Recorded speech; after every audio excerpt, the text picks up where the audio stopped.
So I'm Erica Lehrer. I lead the Thinking Through the Museum Research Network.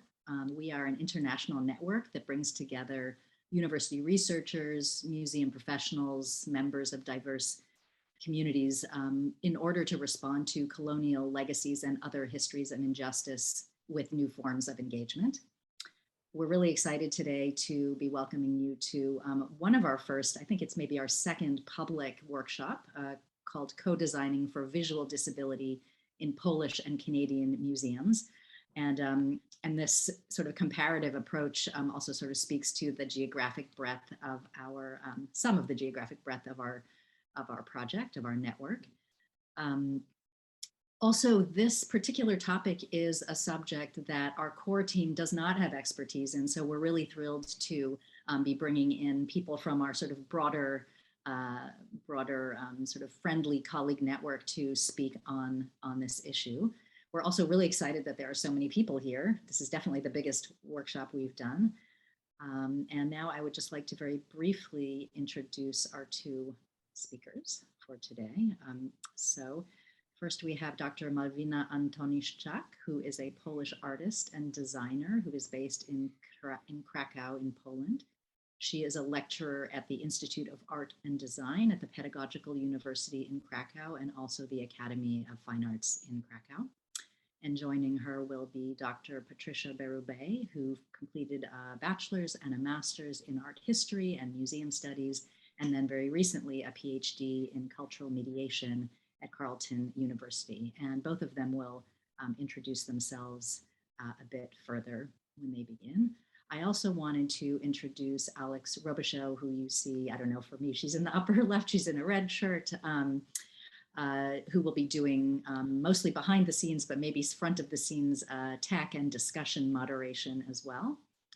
So we will be having about 40 minutes worth of presentation. So the presenters will each present for about 20 minutes each. Then we will have a Q&A session after the presentations for about 30 minutes. And at that point, you will be able to unmute yourself. It's not possible at the moment. Questions can be asked by raising your digital hand or putting questions in the chat. You could also directly message Alex if you wanted to ask a question anonymously. And a recording of the event will be available soon on a new section that we are very shortly going to launch on the Thinking Through the Museum website. And Alex is going to be dropping the URL of our website in the chat now. So without further ado, I would love to pass the floor over to Dr. Malwina Antoniszczak to give us talk to her about her work. So over to you, Malwina. Thank you. Thank you. Hello, everyone. My name is Malwina. I'm from Poland. So I'll be presenting the project that I designed as part of my PhD. I'm a designer. I graduated from industrial design. So the PhD at the Academy of Fine Arts. My project was designed in partnership with Podgórze Museum in Krakow.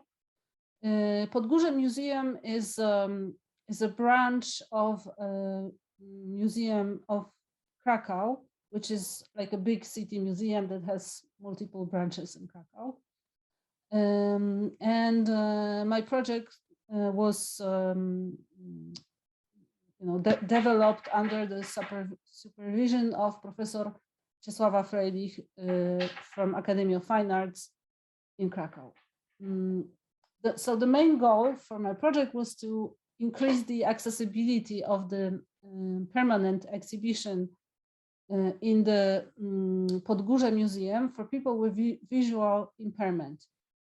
And there was, maybe I should say this, there was like a small problem. The exhibition was designed by the architectural studio who won the competition to design this, to create this exhibition. But for some reasons, I don't know, technical or legal reasons, they didn't or couldn't include the tactile part. So I came in to work on the ready exhibition. I had to design something that had to be edited. So this was a little bit different than the situation when the designer can work on the whole thing. And here I had to, my project had to go along with ready design of the exhibition. I had some personal inspiration for the project, which is an apparatus that was designed by my late father, Julian Antoniszczak, in 1984. It was very interesting machine. He called it scanning texture graph.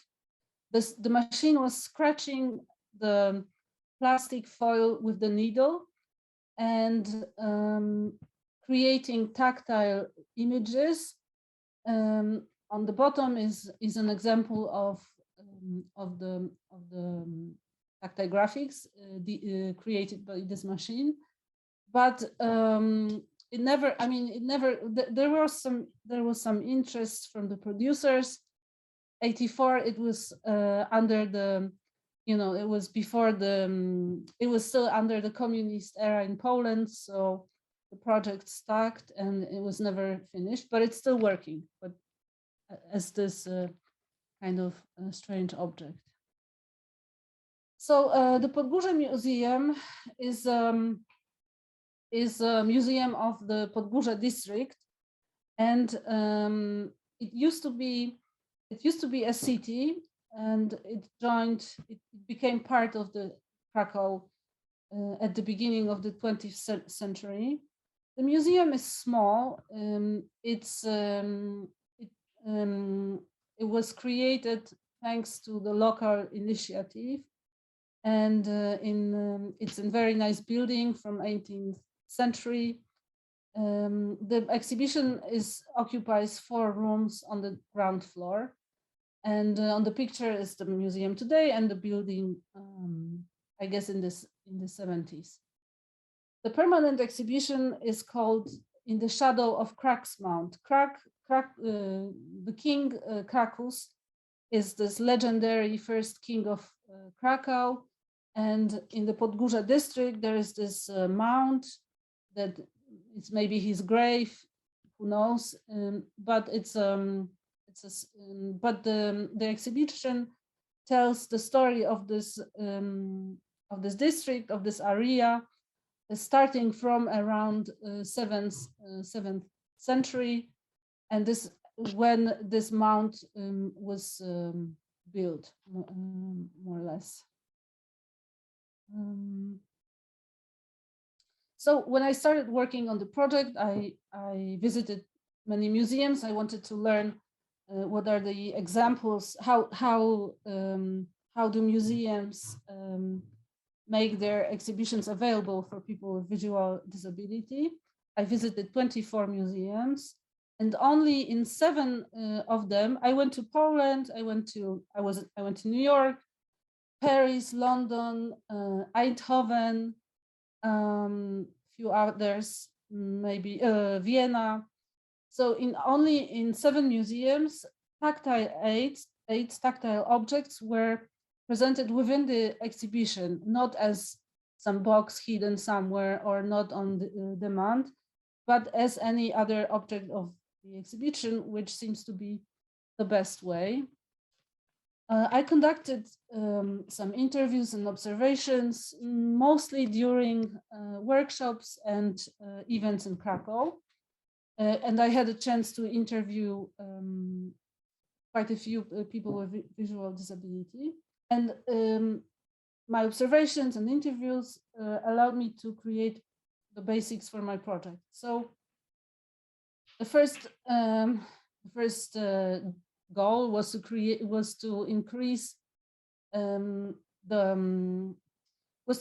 make this exhibition appear as the place where you can touch. And second, the elements should be available as any object at the exhibition.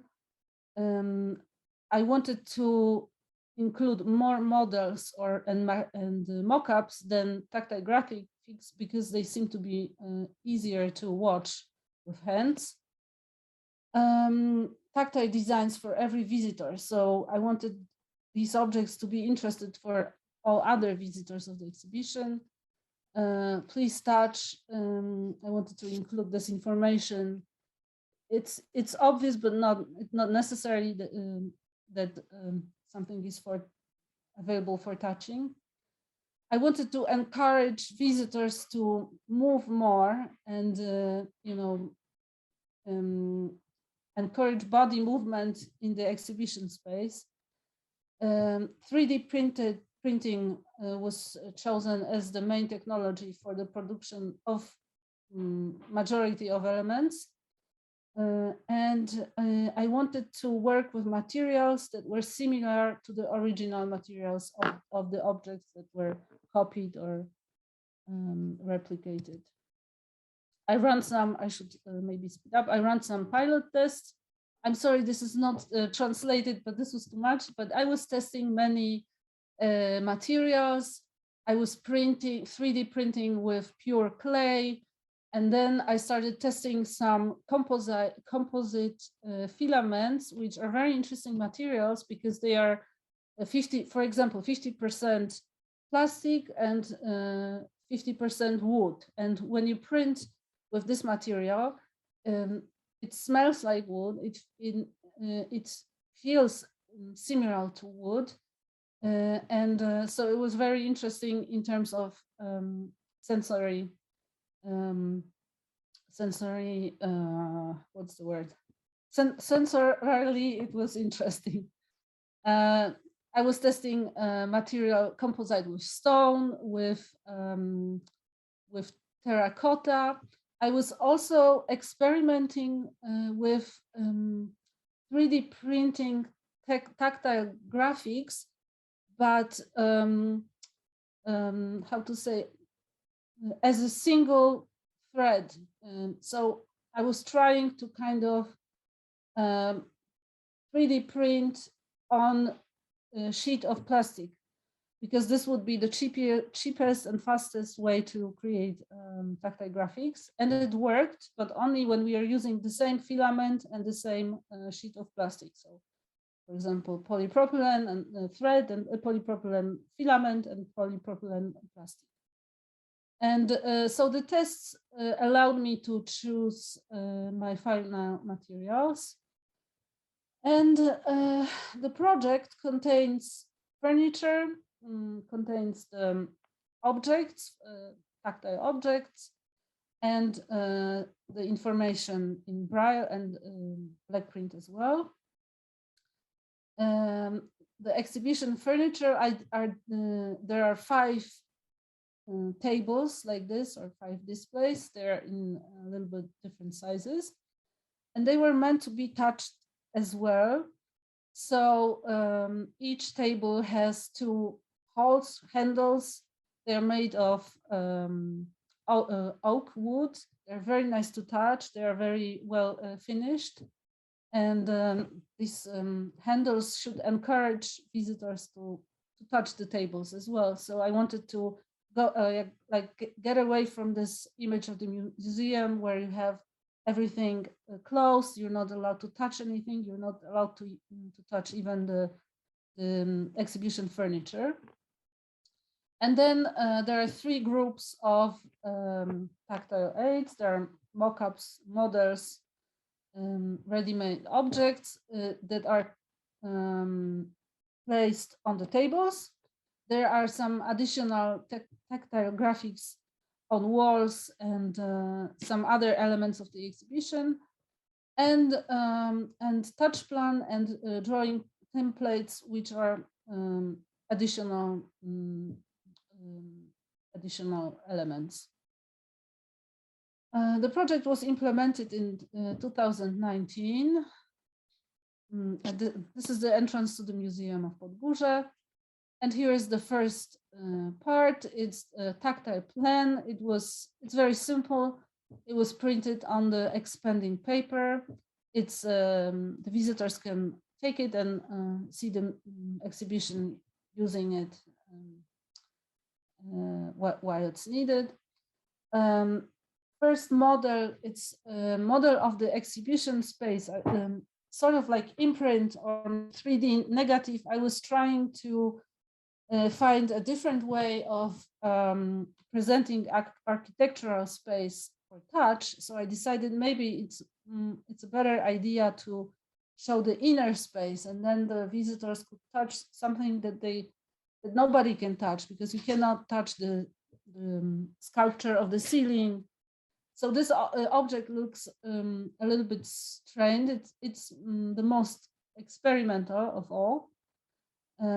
It was 3D printed with the filaments containing 50% of stone. Room first of the exhibition. This is the room that tells the oldest story of Podgórze, and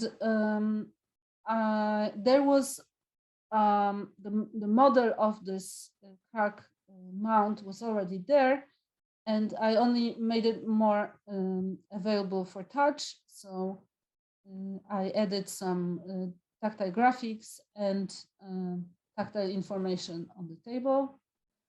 There's one table that presents natural stones that were mined in Podgórze.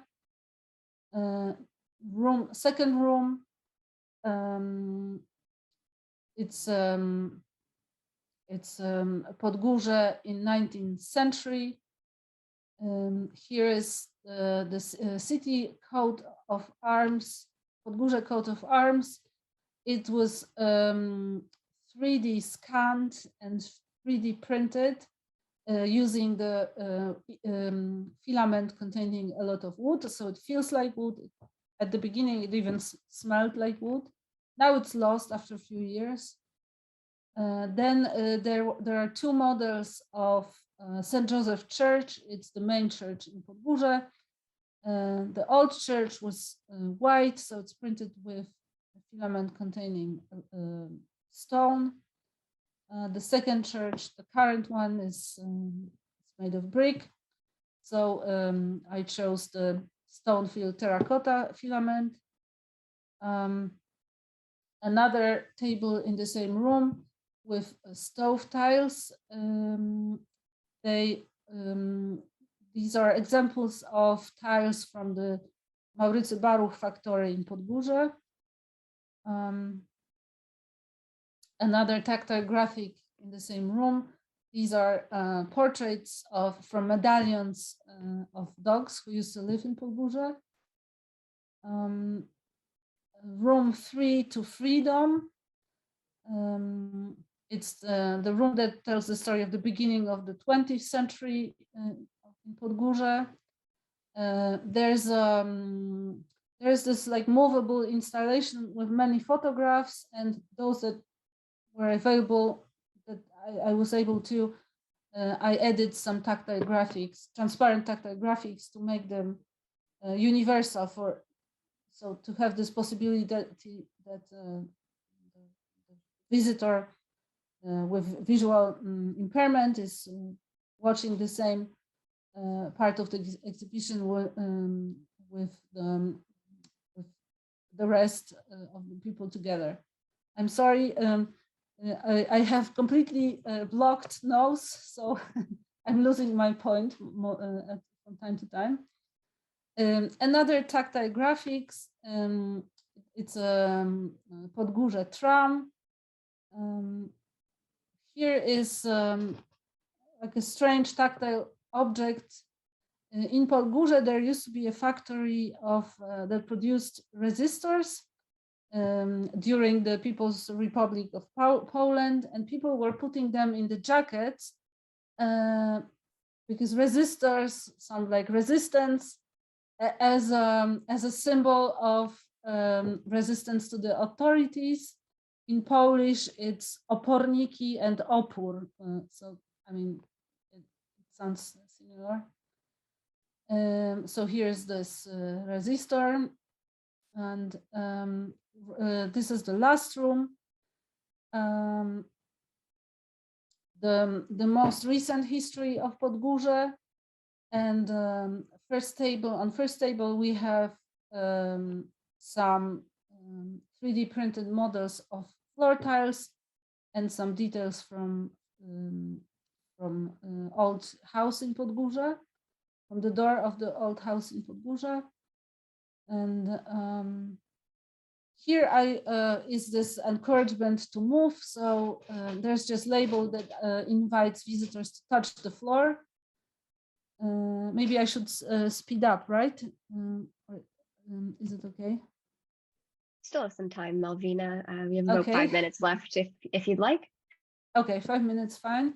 So another object, it's a 3D printed model of the TV tower, and tactile graphics on the, excuse me, I think my messenger is.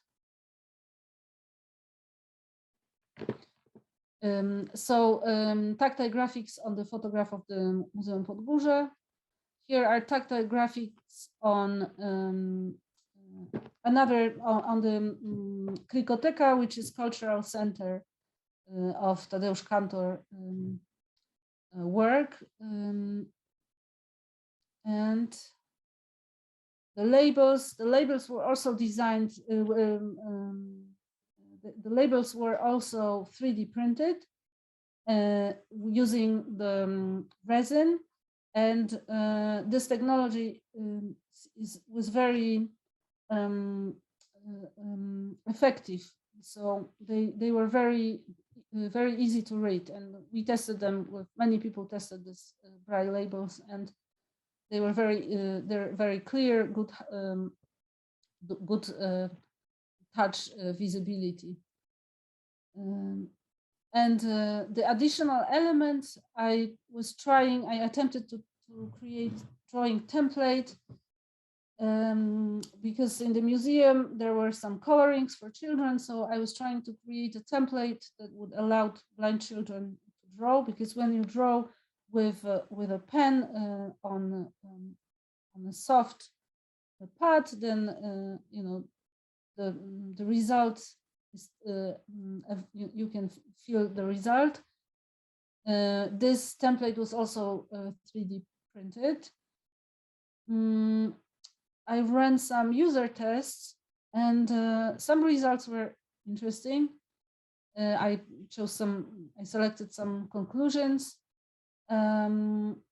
So the best received materials was the one with the wood and stone. The tactile plan needed some corrections, but what was surprising for me that my questions about, is this material nice to touch, or is this material nicer, it didn't seem relevant. Like it was really secondary. The most important was the information, what this model, what this maquette is showing, and is it nice or not nice to touch. It wasn't important, which was surprising for me. We had some visits. The objects, which I'm happy about, are quite interesting for children as well. And this symbol of hand that I added everywhere, black hand on white board, that was meant to be for people who need a contrast, strong contrast, and it works perfectly for children who immediately know that this is something that they are allowed to touch. Museum of Podgórze, not me, but the museum was awarded some accessibility award, and that's it. Thank you. And if somebody wants to look at my whole dissertation, you can scan this, and but it's in Polish, so it might be a little bit useless. But in case somebody wanted, you can download it here. So thank you, and sorry I took a little bit too long. Thank you so much, Malvina. You know, I'm wondering actually, Malvina, if you might be willing to put like your email in the chat if anyone wanted to be in touch with you with further questions. That would be great. Of course, yeah. Thank you. Thanks so much. It's really fascinating. I've got questions. Anyway, moving on, passing the floor over to Patricia. Over to you. So my name is Patricia Bérubé. I'm an independent researcher working with, well, I used to work for my master's and PhD program. I worked with the low vision and blind community to co-design multi-sensory translations of paintings. So this is what I'm going to show you today. So just a bit of an agenda. So we'll go through some background and context. Then we'll go over the MA project, the PhD project as well afterwards. And before we start, I just want to say a special hi to Monica and to, I saw another prof in the chat. Anyways, two of my profs in museum studies. Hello, I'm glad you were able to make it. Okay, so let's get started. I think it was Jennifer Carter, yeah. So some background, so the Canadian context with regards to accessibility in museums, we can say that we are pretty much not the most advanced, but we are making our way to it. There's a bit of interest into making museums more accessible, especially since 2015. So that's very good and interesting to see. Quick question about why did I start to do what I do, which is a very good question, especially since there's nobody who's visually impaired or blind in my family, but I really wanted to give a new look at painting and to give access to people who couldn't access paintings. So throughout the process, I actually became friends with some of the participants throughout the master's up to the PhD. I really got to know their challenges in accessing art and accessing museum, and I really took that to heart. I also have a specific and special relation to disability studies as I live with bipolar type 2. So just take a moment to explain what it is for people who don't know and to, of course, advocate for this condition. But bipolar type 2 is it alternates between severe depression and hypomania, which is below mania. So it's elevated mood, racing thoughts, a lot of energy, you don't need to sleep much, and that lasts up to 4 to 7 days. So it's mostly severe depression. So third question, am I the only person doing this type of work locally in Canada? I think so. So I've seen some studies abroad, but not much of them are interested in translating the color as per se. So they're really interested in translating the content of the paintings, where my focus is really about the color. Is there a new language emerging around disability in museum? I think so. I think it's about to start to emerge. It's really the way we address the questions of access and the way we think about the fact that maybe, maybe we were not that accessible or as accessible as we thought we were. So the MA project, so those are the dates of the master's degree. So the project really started in 2017, more specifically to 2018. And I'll walk you through the different steps. So the first step was to pick a painting, right? If we want to translate painting tactily, we need to pick the right painting. So I stick with this one because it has eye in it. And I thought it was a good choice to give sight again to people who lost it. It's a banner of exhibition. It's from a very well-known artist in Quebec, Alfred Pellan, very, very important artist. So also part of the reason I chose him. The painting dates from 1948. And it has very good dimension. And what I particularly like about it was the black outlines, which to me make it more easy to translate tactily in 2 steps. So one would be the outline, which I'll show here.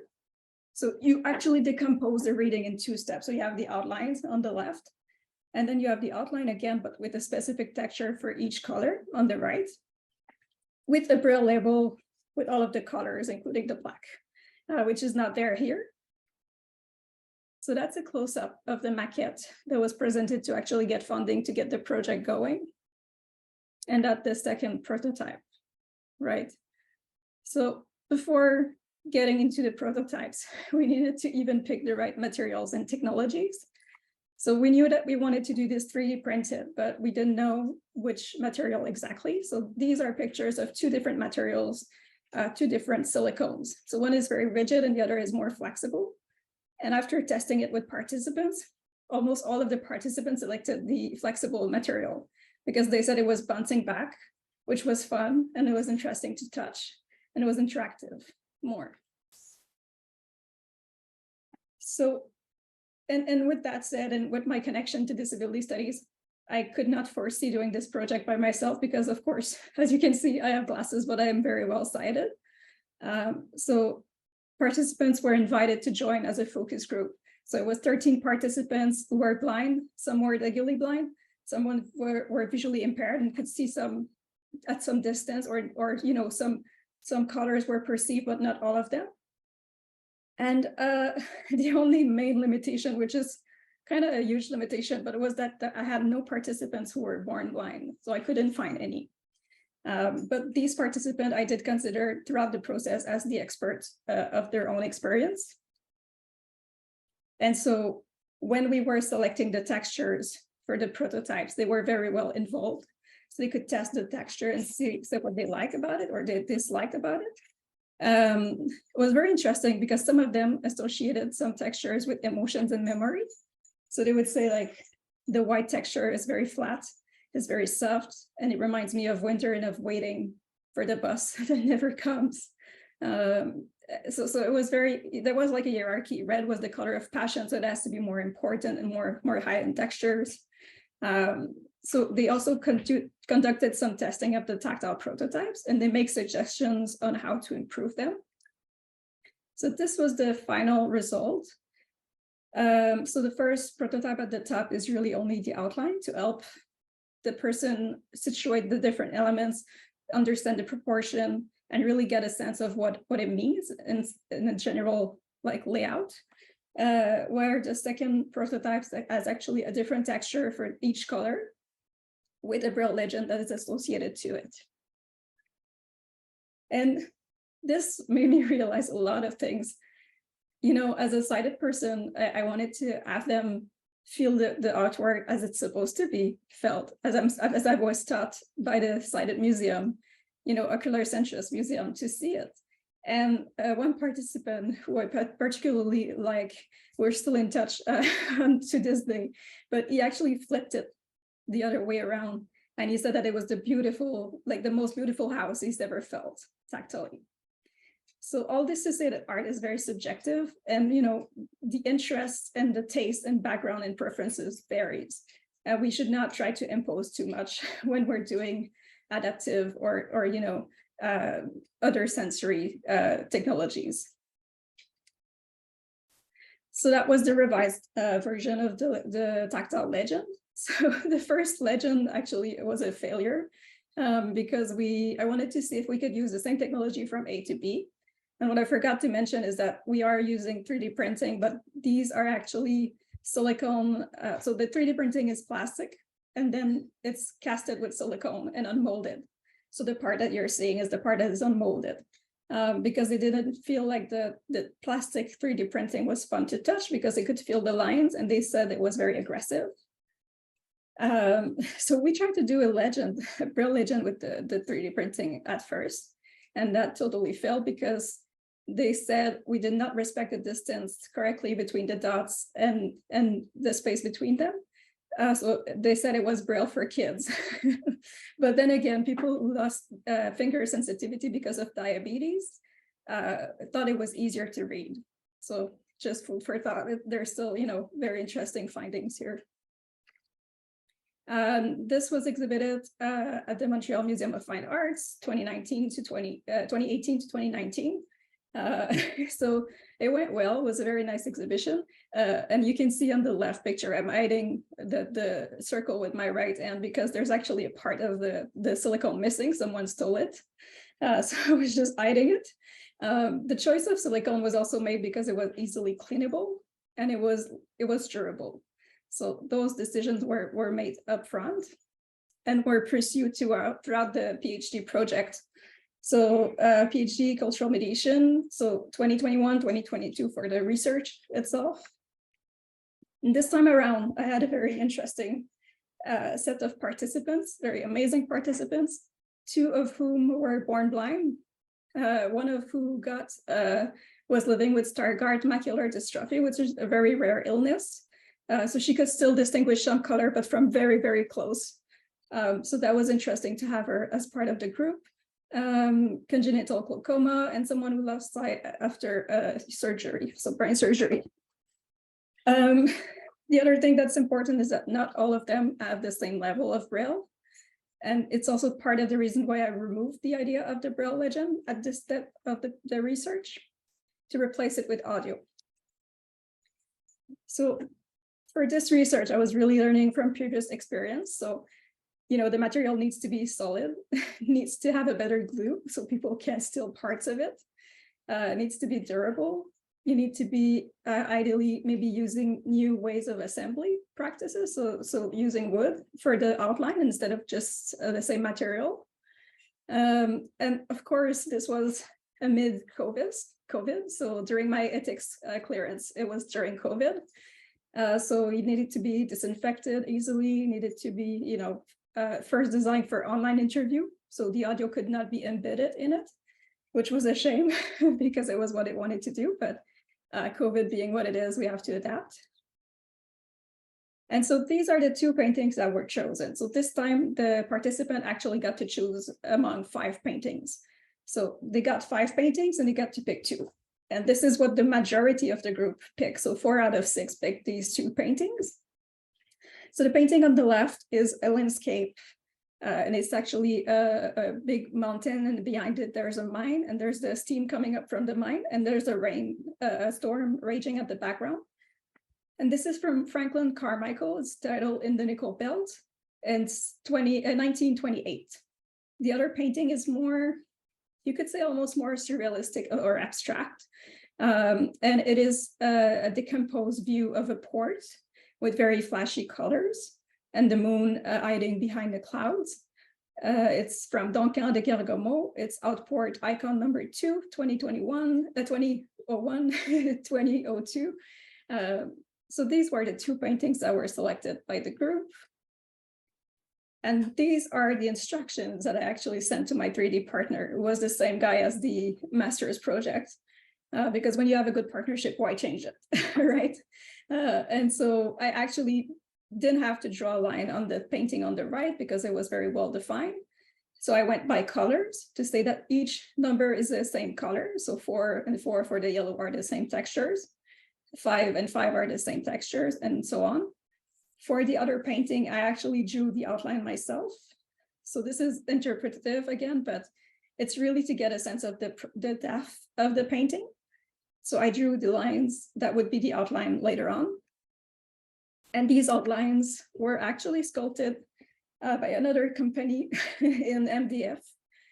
So MDF, because there's no splinters, and that was a risk for the ethics clearance. So it's very important that there's no risk for the participants testing this. So these are the outlines, and it's mid the assembly line. And this is actually the tactile prototypes that were finished. So these are only the tactile prototypes, and we'll talk about the audio components in a bit.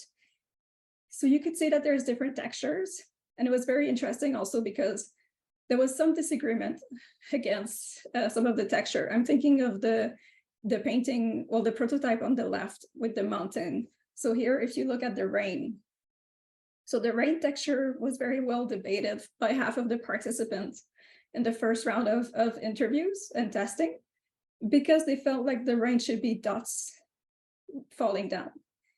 To which I explained, you know, but this is rain pouring, like it's a big storm. And then they say, no, we would like to see some dots.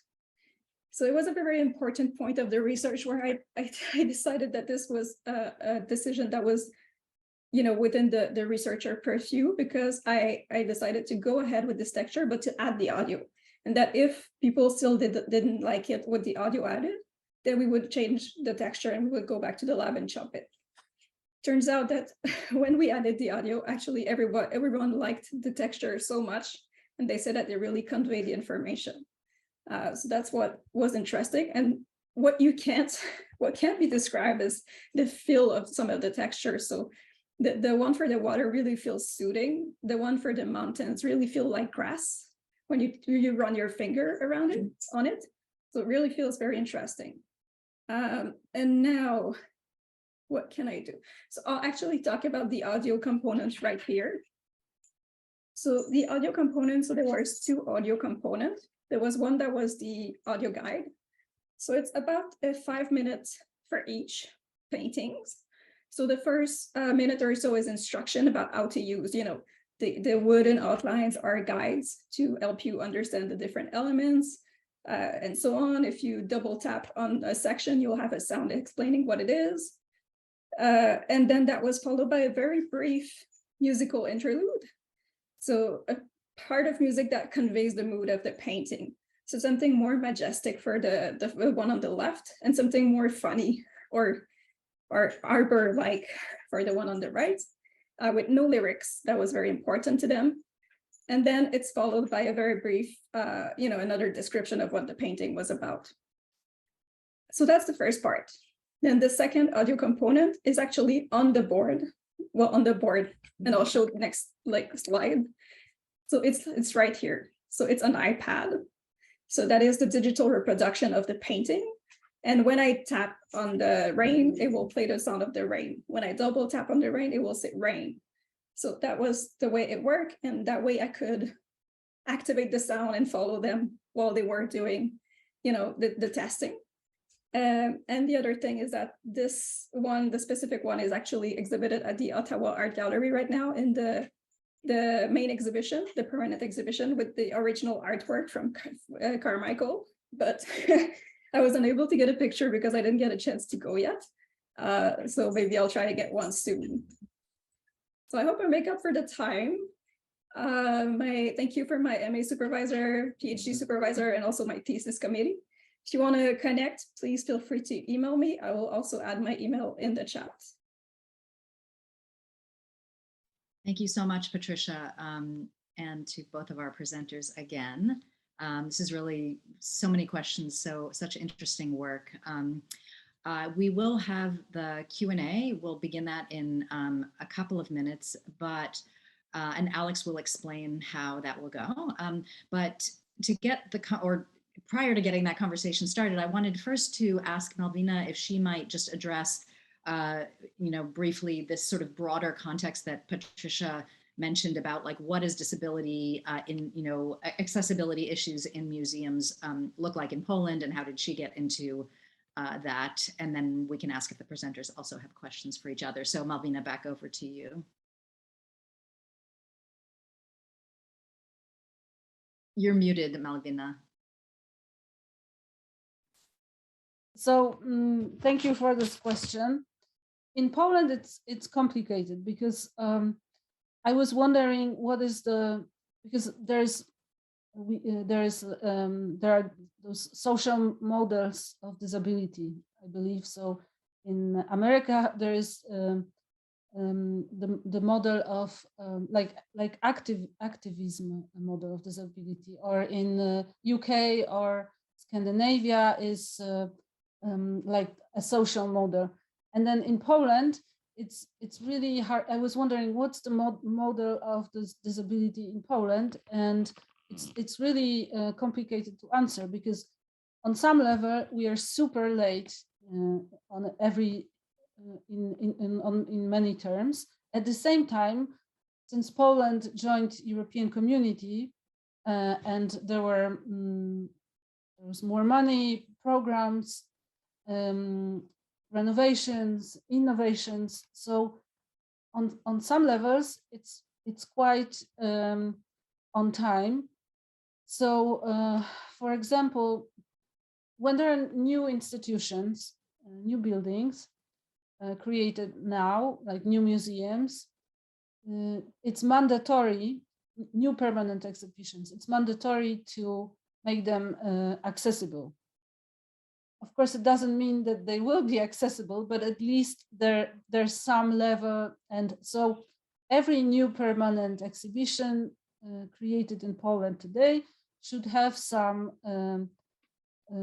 help for people with visual impairment. It has to be, of course, accessible for people on wheelchairs, people who are deaf. So I believe this is quite good. At the same time, when you go to, I don't know, train station or to some, any other institution, and you have some, you're deaf, you might not be able to communicate, because there is I think there is how to say, there's like a problem in terms of education of the society. So I was just reading an article, and there was a person who wanted to, communicate in writing in some, I think it was a phone company. So he wanted to change his phone plan or whatever, and the person in the office said, no, we are not prepared to communicate in writing in this office. But he had plenty of pens and plenty of paper. So this, this was like wrong mindset, of course, and or lack of education. In terms of my project, I believe it's a little bit innovative, because the majority of tactile projects in museums are tactile graphics. And there's less, there are less exhibitions that have models or maquettes, like more three-dimensional objects as for touch. So, but this was my goal, because my tests and all the interviews that I had made me believe that the more three-dimensional, the better. And those, for example, the tactile plan that I made on this expanding paper is actually quite hard to read, because you only read with your fingers and you have to follow the line, and it's actually like watching a disappearing pen. So you can only see the dot. You want to see the whole I don't know, portrait of somebody, but you can only see one dot that is like going around the face. And would I be able to guess that this is a face? I don't know. And it's the same with reading the line. I don't know. Yeah, thank you. Thank you so much. So now I just wondered, because part of what's fascinating about this for us, I think, is the comparative context of these two different social, cultural, political situations. So I wondered also just if either of you had questions or comments for each other of how you see what the other person, presented. So maybe I'll start. So because I was first, I was wondering how do you normally produce Braille texts or labels in Canada? Because it's an issue in Poland too, I think. And I wonder I don't know, is the technology available? What are the technologies? You mentioned your Braille legend didn't work because, was it a 3D filament printing or some other? Yeah, it was filament, well, plastic, so it didn't work. It was not as precise and it was very harsh, so it has to be sanded a bit. Mm-hmm. And I wouldn't know for like all of Canada, but for myself as a researcher, it was very complicated to find that technology. So what I did is that I partner up with a blind association, and they would gently very kindly accept to do the labels for me and everything that was needed in Braille. But like I said, for the second project, I just removed Braille completely because of the varying levels of, being able to read Braille, and also that they don't want to stop the experience to go read the Braille legend. So like this interruption was very, very criticized by participants. So if I can ask a question as well. Sure. Did you have any issues implementing some of the prototypes in the museum? How do you mean implementing? Like well, in discussion with the museum, like were the museum open about all of the project from A to Z, or? Yes. No, museum was super open, but it's thanks to Katarzyna Bury, who was at the time the director of the museum, and it was her project. She really wanted to make this museum very accessible for blind visitors, and she actually let me do whatever I wanted. So I was adding some at the beginning. There was a plan for only few tactile graphics, and I came and I said, let's try to do some models. Let's do the churches. Let's do this. She even let me do this experimental, strange interior model that is maybe a little bit too strange. And so there was no issue from the museum. However, when I worked, I was participating in some other workshop in another museum that I'm not going to mention the name. And I was asking, when do you think you're going to have some tactile objects in the exhibition? And they said never, because this would ruin the curatorial idea. So I know what you mean. Sometimes it's really hard, and museums might be they might be making it difficult. So I have another question. I wonder what you think. So some people that I talked to, they said that trying to present color for people who doesn't know what the color is, and I understand you said most of your testers they did see, right? They lost sight. Not all of them. 2 of them were born blind. Okay. The first group, yes, but the second group, 2 out of 6 were born blind. And it's funny because one of the participants who was born blind, a very elderly man, it was the more like critical, like he would give like a lot of criticism throughout the project until he tested a multisensory prototype, and then he was very speechless. And he was teary and he was crying and he was saying, if this was to exist in a museum, I would actually go, because for once I wouldn't feel like I'm being punished to go somewhere I can't access anything. And he was like, I don't care that I don't know what colors are, because now I know where they're placed and I can have another picture in my head and I can know, what's the balance of colors. So I think, yeah, it's not because someone has never accessed it that they don't like or they don't want to access it. I think it's I agree, but I wanted to ask you, because this is what I was hearing, that it doesn't even make any sense to try to. I don't agree with this, but some blind people, or even the chief of some society, they told me it's trying to present color as an object or texture. It's it's useless because it has nothing to do with the real color. And I wonder, you answered a little bit, but did you have comments like this? I had comments like this at first when I was starting the master's project. Some people would be like, this is useless, like why would you care, that they don't see anyway, so what's the point? And I don't know, I just disagreed from the start. Maybe it's because I have bipolar. I have a very specific high sensitivity towards the challenges of everyone with a lived experience, and I just disagreed, and I wanted to prove those people wrong. And I also wanted to help the other, like the people who are visually impaired. I wanted to help them access the information by their means and like they wanted to have. So yeah, that was part of I think it was a challenge at first, because you get, people telling you it doesn't make sense, and you're like, well, why? What do you mean it doesn't make sense? And then you're just, starting to get to know the people, your participants, and you're like, it actually really matters. Having access to culture is essential to life. So it's a basic human rights. I agree completely.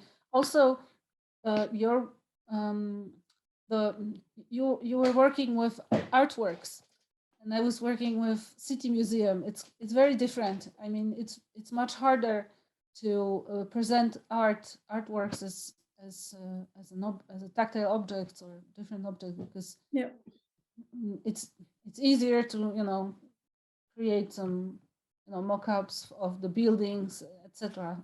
So I actually have a question kind of in relation to that, and then maybe we can sort of open up to the broader Q&A, since we only have till 1:30, and it would be great to have a broad discussion.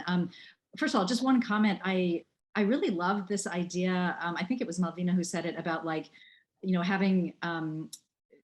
having all visitors like try a more tactile approach, because it brings us all closer together in the sort of range of sensory ways that we can, engage the world. So I just thought that was very cool.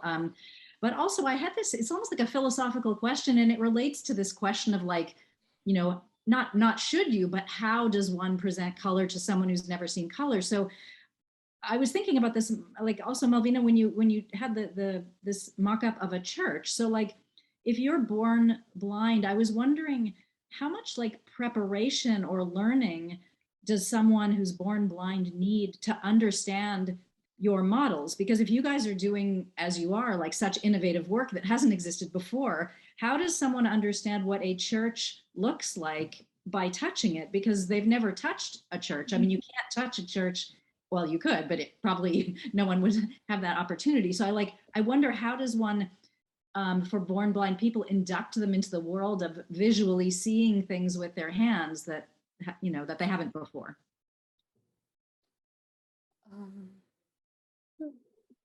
Do you want to go? I can go. I think, like, talking with my participant, one thing that came up, especially with the two people who were born blind, is the lack of access to cultural training. They don't have that because they are blind. So people assume that they don't need that information for them. They make that decision for them. So they don't even know how to look at a painting, even tactilely. So I actually trained them throughout the process. And I was like, this is perspective. This is, this is a high bird view, or so you have to start from the start. You have to make no assumption. Start from the start and give this like really a crash course about, why do we do this like that? Also, I think we have to reflect on our practices as museum people. That's amazing. It sounds like it's a domain for a lot of learning, also for you guys as researchers, understanding how, yeah. And in my case, it wasn't so difficult because buildings, churches, it's easier to see when you touch an object, and of course there's a lack of educational help, but there are schools, there are some books, and there are some tactile graphics that children in preschool and high school, they use it, and so there is some basic architectural knowledge, tactile knowledge, very basic, like the house, the roof, windows, this kind of thing. So this wasn't so complicated. But with art, there is this example. I mean, it's when you don't see, the disability multiplies, because when you're reading a book and somebody mentions Mona Lisa smile, and if you didn't see Mona Lisa smile, you have no idea what it means.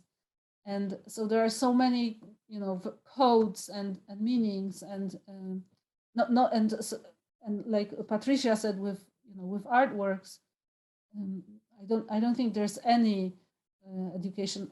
Maybe in Canada, I don't know, but there's lack of education material in terms of art history, art in general, and yeah, there's a lot to do. Maybe there's this drawing. What I was participating, I can show a drawing, maybe participating in a workshop, and they showed a drawing like this: 2 horizontal lines and 1 vertical. And this is there was a blind boy, and the boy was asked to draw something, and he drew this. What was the question? What was he supposed to draw? And the answer is the bus, because it's the stairs, the handle and the stairs, because this is the only thing he was able to touch when he's entering the bus. Nobody ever took this kid to go around the bus and touch the wheels, etc. So that's how he sees the bus. So it was very, it was very eye-opening for me when I learned about this.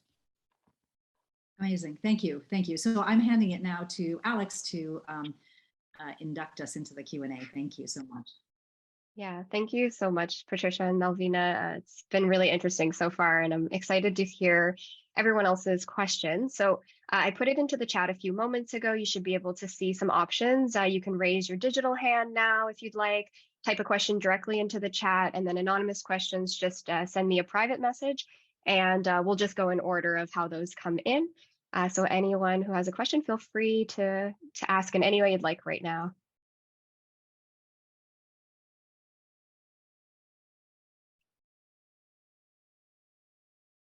Okay, so I see Jennifer, and I'll give people options to unmute. Thanks, Alex. Hi, everyone. Patricia and Malvina, thank you so much, first of all, for sharing in such a deliberate way your practices. That was just fascinating to listen to you. And one of the questions I had as you were speaking, because you both evoked beyond tactile dimensions that you were working with, a polysensorial approach. Malvina, you mentioned the scent of materials that you chose, and it was interesting because you said in the end, when you came back to talking about materials, the materials themselves didn't seem to elicit that much interest or comment, but I do wonder about scent.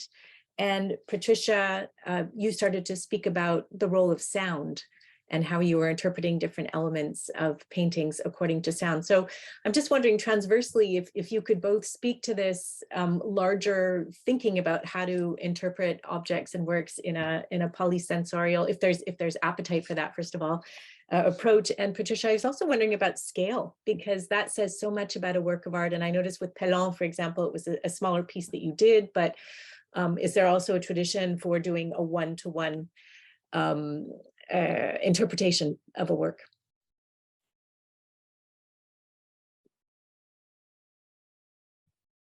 So I can go. Okay, so for the scale, before I forget, so it has to be no bigger than the length of the two arms. So it was also a question of cost at some point because of the materials. And what I didn't say for the Carmichael and the Duncan de Cargamo paintings and prototypes, I had to do doubles. So I had to do twice the number of prototypes. So I had 4 in total because I had to change them and to isolate them when I was meeting with participants. So it'd be isolated for 72 hours among the testing. So for cost reason, I didn't do one-on-one. I did reduce a bit. In terms of the sound, well, it was really based on the participant and what they wanted to hear or not. So I asked them bluntly, and I was like, what do you want to hear? What matters? And they say they wanted sound that represented the texture that they were touching. So if it was nature, they wanted nature sound. They also wanted this overlap among the sounds. So the rain, you should hear some of the birds, you know, and then if you have the mountain, you should hear some of the birds and the rain, like the droplets of rain. So it was this interrelation between the different elements. Yeah, it was very interesting. And the other one, like, let's say the moon. So we couldn't find a sound to represent the moon. So my director suggested, this is a small step for man, and you know, the clip, which was their favorite sound in the end, because it really depicted what it has to depict. So I guess, yeah, that's the way I would answer your question. I would flip it back to Malvina now. Thank you. Thank you. So I'll answer the scent question. So the scent was unfortunately only side effect. I mean, I was very happy to find that this wood containing material smelled like scent.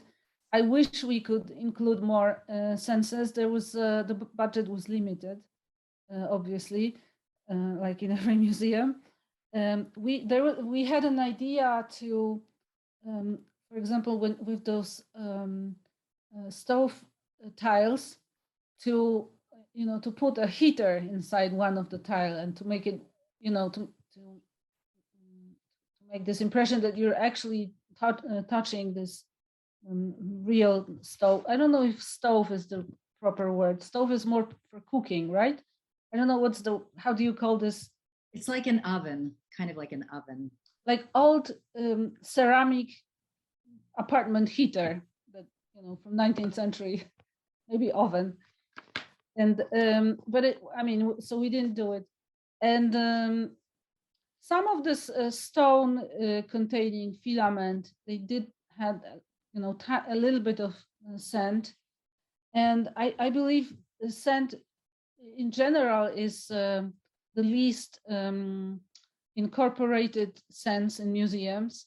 And I can only give an example from the Musée de l'Homme in Paris. There's it's an anthropological museum, and there's like a camp of prehistorical camp with the fire as a mock-up, and then there's this tactile display where you can push the button and then you smell the scent of the burning wood. And it's just this one example that I actually found out when I was visiting museums. Only this one with scent. It's complicated because it's it doesn't stay long, so it's complicated to include it. Thank you. Thanks. Yeah, thanks so much. Okay, so we have one more hand raised. I just want to note that we have no more questions yet. So if anyone else has questions, please don't be shy. But I'm going to pass the mic over to Aline. I'm just going to ask you to unmute. Just give me 1 second. Hi. Actually, part of my question was the same as Jennifer's from before. So I was also interested in other senses that could be explored. And then also wanted to ask Patricia, was in the prototype you were doing, you said something about how they would tap and they would hear audio. Was that functioning, the tapping, or was it just on the iPad? So it was on the iPad, but I would replicate their movements, right? Because of COVID, I couldn't have the sound embedded into the board, like into the tactile component. So I had the iPad, and then I would look at their finger and I explained to them the option. So if they would, some of them would even say vocally, like double tap. I wish to double tap now.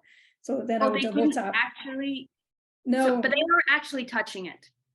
They were touching the tactile part, and I would replicate on the iPad. Okay, so you're just like next to them looking at what they were doing. Yep. And Yeah. but why did COVID's make well, because at the beginning, when I did the ethics clearance and ethics form, they didn't want me to meet in person. So I had to think of a way, let's say with a webcam, that could work. And then it was too complicated, like that, at the 3/4 of the process to say like we revert and we go back to do a embedded sound in the board. And I wanted to push this idea further and see where the audio could go. And in the museum, they've actually placed the iPad next to the prototype, the tactile prototype. And usually it's like kids activating the audio for people using the board. So it's very interactive, though. It's just, yeah, COVID made it happen that way. Yeah, okay, thanks. All right, so then I see we also have Monica, your hand's raised. So I'm going to ask you to unmute if you'd like. Yes, so thank you so much for that wonderful presentation. I did put my video on, but there we go. Here I am. So I wanted to ask a question about the intersection of children and people with visual disabilities. And I was thinking that these two groups, in all of their variation and diversity, have both been historically marginalized within their societies, and also, I think, particularly by museums, in ways that have often failed to recognize or have minimized the potential contributions that they can make to interpretation, programming, all sorts of things. And I was really struck by the examples that you shared with us of the interventions that you both have made in museum exhibition spaces, and the ways in which they seem to mutually benefit and draw in and increase the capacity for engagement with both children and people with visual disabilities. And so I was wondering if you could speak to that a little. And I'm wondering in particular about your thoughts on, you know, the kind of double bind challenge that often can sort of further, you know, further oppress in a lot of ways various groups when they're aligned with children, right? So, I mean, even in the very words we use, like to speak of infantilizing someone or something is an insult, right? Because to be like an infant is denigrating. But for those of us who are attending to the insights and knowledge and perspectives and capacities of children, that's not necessarily the case. But there's a kind of two parts to my question. One is just sort of this phenomenon of the mutual benefit and like what I see as a real richness at the intersection of those two groups, but then maybe some of the political stakes and costs of too much alignment given the broader historical and social understandings of children. So I can try to answer like both questions at once, but basically what I would like to say is, are we thinking about disability, or are we thinking about disability and accessibility wrong or incorrectly? Because we tend to think about it as a checklist, and I'm against that mentality, but most people tend to think of it about a checklist that we need to check every boxes to be able to say we've did it, it's accessible now. But it's actually very like fluid, it's very flexible. It's not always the same thing every day, you know? And I think by thinking of it this way, I feel like sometimes we overthink it and we don't let place for discoveries and for merging of different groups that would not come together otherwise. I also think that, you know, the tactile component for me is like, of course, for children, it's a must. I think about the kinesthetic learning. I did learn myself a lot with that. I would remember what I touch more than what I hear. So I think that if we are open to the fact that, you know, disability, accessibility, and even the types of intelligence are fluid and flexible, we might, you know, have a different understanding of those groups merging, or, you know, it wouldn't be such an issue in the end.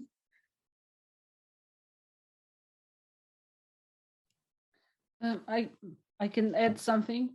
I believe that everybody likes to touch in the museum, not only children, and so the possibility to touch and, you know, use other parts parts of the body than eyes makes the experience more interesting for everyone. Of course, when we, I mean, it's more, maybe it's in terms of promoting or maybe making museum agree to include some objects to touch. It's easier to say, this is going to be interesting for children, so it is going to be universal because it will be for blind visitors and children. But I believe that such objects are interesting for everybody, and that's why I wanted to go further and make people move, and so I added this invite to touch the floor. But then later some people said this was unhygienic to touch the floor, which never came up. I mean, I never thought about this, that this is unhygienic, but this maybe tells more about me. And now, for example, I see that Podgórze Museum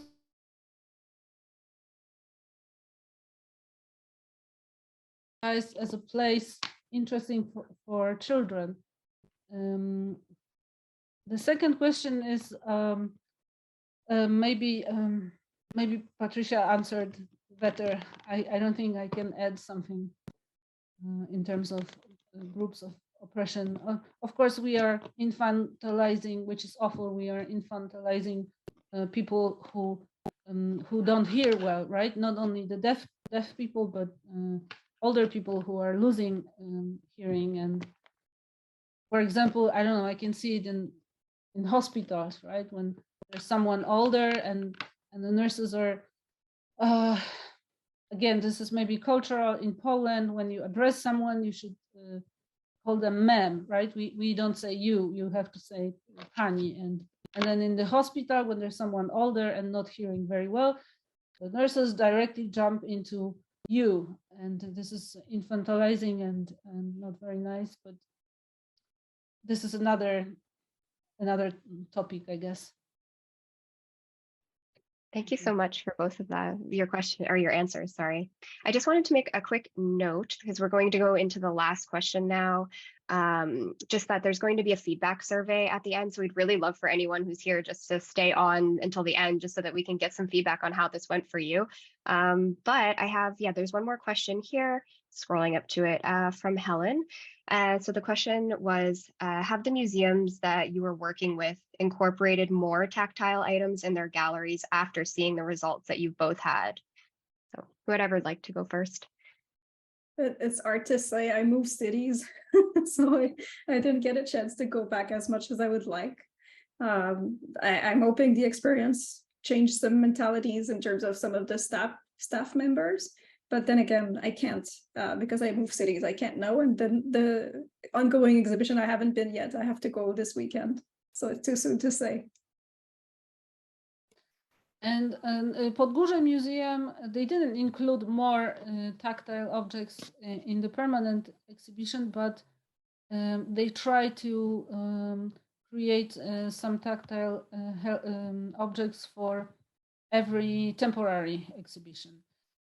Sometimes very simple ones, maybe on this expanding paper, but as a rule, there's always something to touch in this museum on every exhibition.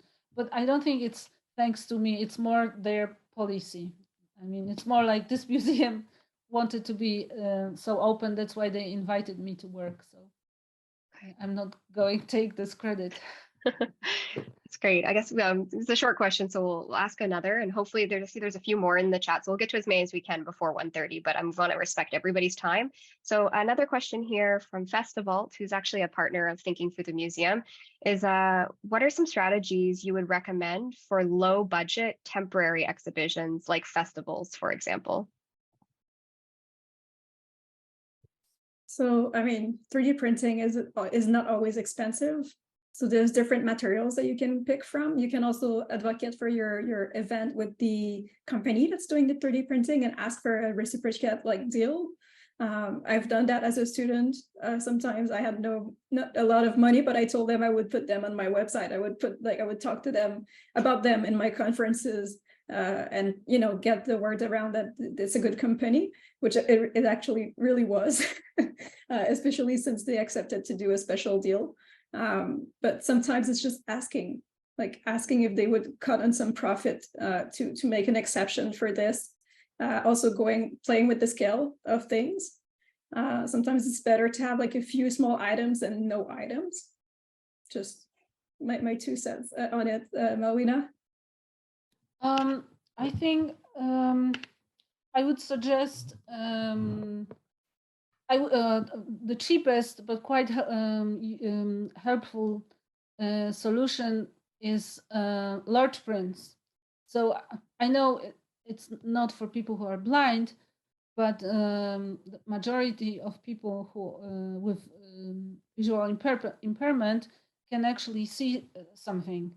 People who are the group of people who are completely blind is quite small.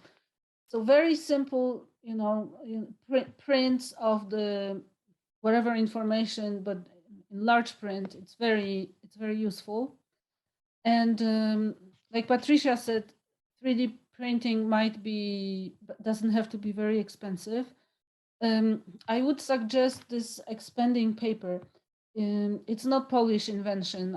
I think it's American, and I think it's the cheapest way to create some tactile graphics. This expanding paper, it's like 2 sheets of paper and there's alcohol, capsulated alcohol between them. You can print on it in a regular printer, or you can draw on it with black pen. And then you put it in this kind of heater and the paper heats and expands on this area that was printed, black printed. And this is very cheap. I mean, it's, you know, it's maybe $1 for a sheet of such paper, and you can create quite. It doesn't last long, right? So it's useful for events. And another advice I would say, you can, you know, you can experiment. Sometimes you can use ready-mades. You can, for example, recently I was visiting another museum in Poland, and we need to create some object with hands. And so we are not going to design hands, we're just going to buy them in IKEA, because IKEA has this wooden hands as a paper holder or something. So sometimes you can, you know, find objects or use, you know, simple, I don't know,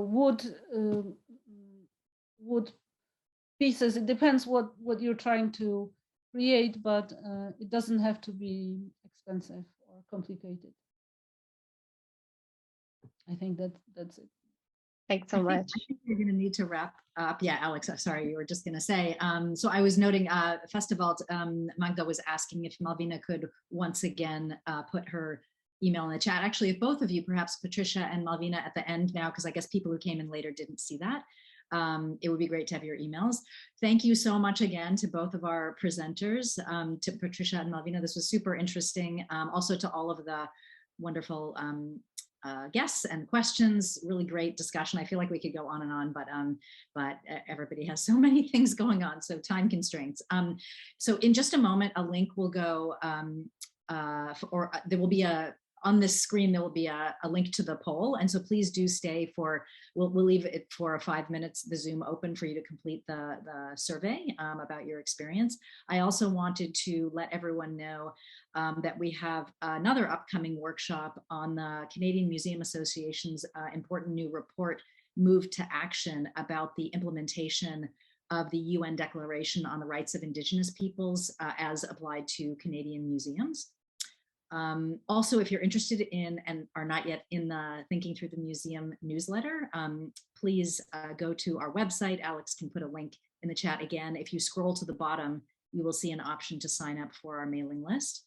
And also, we have a Facebook page on Facebook, so please like us on Facebook as well. So that's all. Please stay for the poll, and thanks everybody. Great to see you all here.